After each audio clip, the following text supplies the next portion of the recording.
MS યુનિવર્સિટીની girls હોસ્ટેલમાં mobile તફડાવીને ગઠિયો ફરાર થઈ ગયો હતો. ફતેગંજની વર્કિંગ વુમન હોસ્ટેલ પાસેથી પસાર થતી આ યુવતી બે બાઇક સવારમાંથી એકે યુવતીનો મોબાઈલ ઝૂંટવી લીધો હતો, જેના સીસીટીવી ફૂટેજ પણ સામે આવ્યા છે. યુવતી અને મોબાઈલ ચોર વચ્ચે ઝપાઝપી પણ થઈ હતી. કેમ્પસમાં લાગેલા સીસીટીવીમાં આ ઘટના કેદ થઈ હતી અને ફતેગંજ પોલીસે સીસીટીવી ફૂટેજના આધારે વધુ તપાસ હાથ ધરી છે.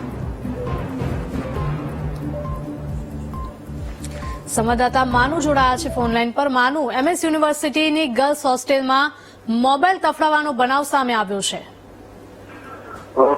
ગઈકાલે સાંજની આ ઘટના છે. એમએસ યુનિવર્સિટીની ગર્લ્સ હોસ્ટેલ ની જે યુવતી છે એનો મોબાઈલ તફડાવીને ગઠિયાઓ ફરાર થયા છે. યુવતીનો મોબાઈલ જયારે લીધો ત્યારે બાઇક ઉપર બે ઈસમો આવ્યા હતા. ફતેગંજની વર્કિંગ વુમન હોસ્ટેલમાંથી પસાર થતી આ યુવતીનો મોબાઈલ તૂટવી અને બાઇક સવારો ફરાર થઈ ગયા છે.